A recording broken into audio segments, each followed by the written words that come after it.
La batalla naval de las Azores marcó la primera confrontación de galeones de guerra en la historia. Fue un enfrentamiento entre una escuadra española de 24 naves, dirigida por Álvaro de Bazán, y una escuadra anglo-francesa de 60 buques liderada por Philippe Strozzi, que fue completamente fulminada por la leyenda de Álvaro de Bazán. Es hora de sumergirse y descubrir la historia de nuestro país, la España de ayer y de siempre. La muerte de Sebastián I de Portugal en la batalla de Alcázarquivir en 1578 sumió al país en una profunda crisis económica. Esta situación llevó a Portugal a una bancarrota y, como medida para remediar la crisis, se vio obligada a recurrir a España en busca de ayuda financiera. Para el año 1580, la economía de Lisboa ya dependía considerablemente de la relación económica con Sevilla, lo que refleja la estrecha interconexión entre ambas naciones en ese período. La Unión Ibérica de 1580, con la ascensión de Felipe II de España al trono portugués, marcó un capítulo significativo en la historia de ambas naciones y su relación económica. Tras la muerte del rey cardenal don Enrique, quien sucedió a Sebastián I, la burguesía y la nobleza portuguesa aceptaron en general los derechos al trono de Felipe II de España. Sin embargo, este nombramiento no fue bien recibido en Francia ni Inglaterra, ya que representaba un fortalecimiento del poder de la Casa de Austria. En respuesta, ambas potencias europeas brindaron apoyo a don Antonio, prior de Crato, quien se proclamó Antonio I de Portugal y también reclamaba el trono luso. Este conflicto de pretensiones al trono desencadenó una serie de tensiones y conflictos, contribuyendo a la compleja situación política y militar en la península ibérica durante ese periodo.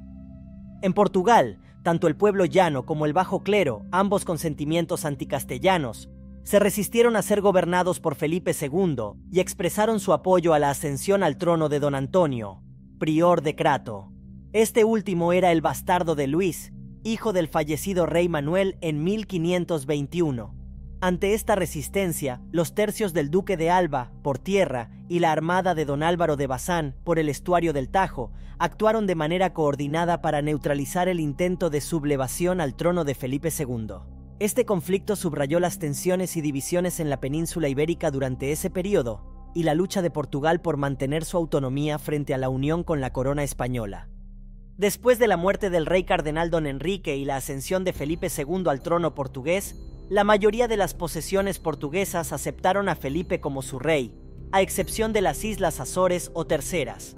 En estas islas se defendía activamente la candidatura de don Antonio al trono de Portugal. Este conflicto de lealtades tenía una gran importancia estratégica para España, ya que las Islas Azores eran puntos vitales de recalada para la flota de la Plata de Indias. En estas islas, las flotas recargaban agua y víveres antes de continuar su viaje hacia España, convirtiendo a las Azores en un enclave crucial en la red logística y económica de la corona española en el Atlántico. Después de huir de Portugal, don Antonio, prior de Crato, fue recibido con honores de rey tanto en Inglaterra como en Francia. Las reinas Isabel y Catalina de Médicis compartían el interés en debilitar la posición de Felipe II y, en el caso de Catalina, también veían la posibilidad de asegurar un asentamiento francés en Brasil. Don Antonio llegó finalmente a un acuerdo con Catalina de Médicis para obtener ayuda en forma de hombres y buques de guerra. Este apoyo francés era parte de la compleja red de alianzas y rivalidades en juego durante este período, donde las potencias europeas competían por influencia y recursos en el contexto de la disputa por el trono portugués. El prior de Crato organizó una flota en Francia con el objetivo de conquistar Portugal desde las Azores. El 16 de junio de 1582, la flota zarpó desde la Bretaña con destino a las Azores.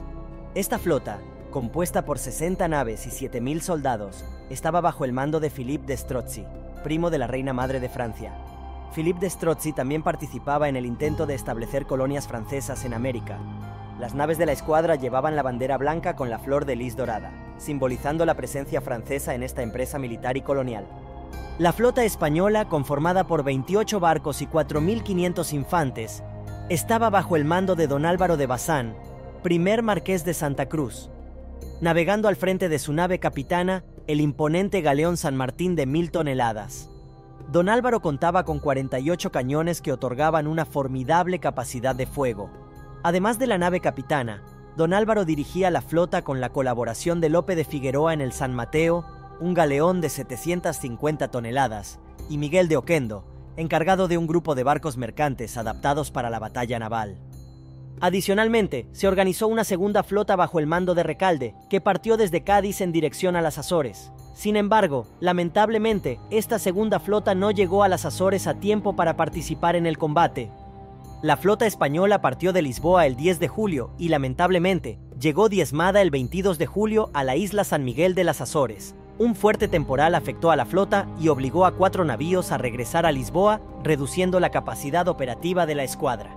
Mientras tanto, la escuadra francesa bajo el mando de Philippe de Strozzi ya llevaba 6 días esperando a la flota de Álvaro de Bazán. La desproporción de fuerzas en la batalla naval de las Azores era muy favorable a los franceses, ya que contaban con 60 navíos frente a los 24 de los españoles, lo que representaba una relación de fuerzas de aproximadamente 2,5 a 1. A pesar de esta desfavorable situación y después de consultar con sus oficiales, Álvaro de Bazán decidió entablar combate. Álvaro de Bazán ordenó a sus oficiales en el San Martín soltar las andanadas de desafío, una táctica que implicaba disparar una salva de cañonazos como advertencia al enemigo. Aunque la desproporción de fuerzas estaba claramente en contra de los españoles, la determinación y valentía de Álvaro de Bazán y sus oficiales mostraron una voluntad de luchar a pesar de las difíciles circunstancias. Álvaro de Bazán adoptó una táctica de formación en línea para la escuadra española en la batalla naval de las Azores. En esta formación, el San Martín, la nave capitana de Álvaro de Bazán, se situó en el centro, flanqueado por los galeones más potentes de la flota. Esta disposición táctica en línea permitía una distribución equitativa de la fuerza y facilitaba una respuesta coordinada a las maniobras del enemigo. Esta batalla fue históricamente significativa por ser la primera batalla en la que la mayoría de las naves involucradas eran galeones, buques de guerra con características específicas como la estructura de sus velas y su armamento. Dado que la mayoría de los barcos eran de vela, el viento se convirtió en una variable crucial para el desarrollo y el desenlace final de la batalla. La táctica de navegación a vela dependía en gran medida de la dirección y fuerza del viento. Los comandantes debían ser astutos para aprovechar el viento en su favor y maniobrar sus naves de manera estratégica. La eficacia en el uso del viento podía determinar la capacidad de maniobra, velocidad y posición en el campo de batalla. Los días 23 y 24 de julio durante la batalla naval de las Azores estuvieron marcados por una calma chicha, un periodo de condiciones atmosféricas muy tranquilas y con poco viento. Durante estos 2 días, las escuadras española y francesa permanecieron enfrentadas a la vista una de la otra y en una especie de expectativa táctica. La falta de viento limitaba la capacidad de maniobra de las naves y dificultaba el inicio de las hostilidades. En la noche del 25 de julio, al tercer día de la batalla naval de las Azores, la escuadra española liderada por Álvaro de Bazán llevó a cabo una hábil maniobra sin ser detectada y logró colocarse a barlovento de los franceses. Esta estrategia sorprendió a los franceses, ya que al amanecer se dieron cuenta del peligro inminente de un ataque español. La posición barlovento otorgaba una ventaja táctica importante, ya que permitía un mejor control de la distancia y el ritmo de avance en el combate naval. Ante la nueva situación, los franceses tomaron medidas rápidas y maniobraron para escapar de la mala posición en la que se encontraban. La astuta táctica de Álvaro de Bazán permitió a la flota española invertir la desventaja táctica anterior y colocarse en una posición más favorable en la batalla. El 26 de julio, sin una ventaja táctica clara y con ambas escuadras navegando en paralelo a una distancia de 3 millas y rumbos opuestos, las condiciones eran desafiantes. El viento era flojo, lo que limitaba la movilidad de las naves. Al mediodía, en una maniobra sorprendente y no planificada por el comandante de la flota, Lope de Figueroa, el San Mateo viró y puso rumbo directo hacia la escuadra francesa. Pero antes de continuar con la batalla, te tengo que contar que, si quieres conocer todos los secretos de España, tengo un boletín por correo o newsletter donde hablamos de historias, batallas y héroes de España que te puede interesar. Es totalmente gratis y solamente tienes que dejar tu email y responder al email que te llega a tu bandeja de entrada. Esta maniobra inesperada del San Mateo presentó una oportunidad para los franceses, quienes vieron la posibilidad de destruir el Segu. Esta maniobra inesperada del San Mateo presentó una oportunidad para los franceses, quienes vieron la posibilidad de destruir el segundo buque más poderoso de los españoles. Iniciaron el ataque contra el San Mateo con su propia nave, la Capitana, acompañados por la segunda nave de la escuadra francesa, la Almiranta, y 3 galeones más pequeños. Después de disparar contra el San Mateo, los franceses se aproximaron para iniciar el abordaje. La capitana se posicionó por babor, la almiranta por estribor, mientras que los otros 3 galeones realizaron disparos por proa y popa. En este momento crucial, el San Mateo respondió con un contraataque a quemarropa utilizando sus cañones, mientras que sus 250 infantes abordaron con determinación a la infantería enemiga que intentaba asaltar la nave. A pesar de recibir el impacto de 500 proyectiles y sufrir varios incendios, los españoles a bordo del San Mateo resistieron con valentía. Después de 2 horas de intensos combates navales, el San Mateo estaba muy dañado por las sucesivas descargas. Ya no le quedaban velas, pero continuaba manteniendo su posición de combate. La determinación de la infantería a bordo del San Mateo fue tan fuerte que incluso Lope de Figueroa tuvo que calmar los ímpetus de sus soldados ante los intentos de abordaje a las naves enemigas. Don Lope se vio obligado a dar la orden a sus hombres de no pasar a la capitana francesa, que se había rendido, para poder mantener el combate con la almiranta. Transcurridas 2 horas desde el primer intento de abordaje, llegaron a las proximidades del combate los refuerzos encabezados por la nave de Oquendo, que se lanzó a toda vela entre el segundo galeón francés y el San Mateo.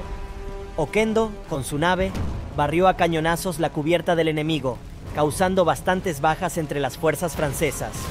Posteriormente, los españoles asaltaron la nave francesa y tomaron el castillo de popa. A pesar de la intervención efectiva de los refuerzos, el navío de Oquendo ya estaba muy afectado por los disparos enemigos y las importantes vías de agua. Esto obligó a su abandono antes de que se hundiera completamente. La llegada oportuna de los refuerzos, sin embargo, fue un factor crucial que ayudó a cambiar el curso del combate a favor de los españoles en la batalla naval de las Azores. Con las formaciones rotas y las naves enfrentándose individualmente, Álvaro de Bazán logró alcanzar la nave capitana de Strozzi cuando ésta se retiraba con graves daños. En este momento crítico, la nave francesa acabó siendo abordada por la infantería española. Durante el abordaje, Strozzi fue alcanzado por un disparo de arcabuz, que posteriormente le ocasionó la muerte. Ante la pérdida de la almiranta y la capitana, los franceses tomaron la decisión de dar por perdida la batalla naval de las Azores o Tercera. Después de aproximadamente 4 horas desde el inicio del enfrentamiento, optaron por retirarse. La retirada de las fuerzas francesas marcó el final de la batalla y confirmó la victoria de la escuadra española liderada por Álvaro de Bazán. A pesar de la victoria en la batalla naval de las Azores, la toma efectiva de las islas tuvo que esperar un año más. Álvaro de Bazán aprovechó la victoria y amarró su flota el 30 de julio en Villafranca. Durante esta parada estratégica, se realizaron labores de reabastecimiento de agua, reparaciones urgentes y se llevaron a cabo las ejecuciones de prisioneros capturados en la batalla.